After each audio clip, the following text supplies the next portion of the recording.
اس لیے آپ کا آنا تو یقیناً قابل قدر ہے، اس لحاظ سے کہ اس خطاب سے پہلے تو آپ ضرور جھجک کے آئے ہوں گے. آپ کو خیال ہوگا کہ ان لوگوں کے پاس ہم جا رہے ہیں جن کے متعلق پچھلے سال مولوی نے ہمیں یہ بتایا تھا، یہ بتایا تھا، وہ بتایا تھا. واپس جائیں گے تو کئی لوگ سوال کریں گے کہاں سے ہو کے آئے ہو، اور بڑی الجھن پیدا ہو جائے گی. ہو سکتا ہے بعضوں کے لیے مشکل پیدا ہو جائے. اس لیے آپ کی مردانگی تو میں داد ضرور دیتا ہوں، لیکن واقعہ یہ ہے کہ یہ خلق محمدی کا ایک ادنا حصہ ہے، بالکل محمد. جو اس خلق پر پورا اترے گا وہ ثابت پائے گا. آپ اپنے اوپر فضل کر رہے ہیں، اپنے اوپر رحم کر رہے ہیں جب حضرت صلی اللہ علیہ وسلم کی سنت پر عمل کر کے ان لوگوں کے پاس جا رہے ہیں جن کو آپ غلط سمجھ رہے ہیں.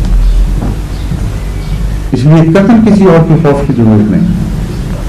مجھے ایک دفعہ پاکستان میں رقبہ میں ایک وفد ملنے کے لیے آیا پرتوکی سے. وہاں ایک وفد میں بعض بڑے لیڈر شامل تھے. ایک بہت معزز شیعہ خاندان ہے وہاں کا، ان کی گدی میں ہے، ان کا جو سربراہ تھے ان کا بیٹا بھی تھا بیچ میں.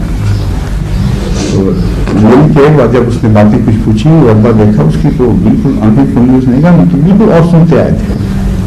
تو ہر جگہ تو مل کے پتہ لگا ہے کہ مسلمان سے جو کچھ بھی اختلاف اپنی جگہ ہوں گے، دیانتدار ہیں، مخلص ہیں اسلام کی خدمت میں، اور اسلام پر ایمان ہے اور ہے کچھ نہیں. تو میں نے اس کو کہا کہ میاں آپ نوجوان ہیں، اپنی کالج کے تعلیمی یافتہ تھے، آپ کو اندازہ نہیں، آپ جا کے اس طرح وہاں کھلی کھلی تاریخیں کرنا مصیبت پڑ جائے گی. چلیں جی نہیں، سوال نہیں، آپ مجھے کیا سمجھتے ہیں، اور میرے خاندان کا وہاں بڑا وقار ہے اور کوئی میں نہیں رکھتا. میں نے کہا آپ کے خاندان سے ڈرا رہا ہوں میں، آپ کا خاندان مصیبت ڈالے گا. میں تو اپنے باپ کا بیٹا اور لڑکا جو بھی تھا بڑا معزز ہوں اور میرے سے بڑا پیار ہے.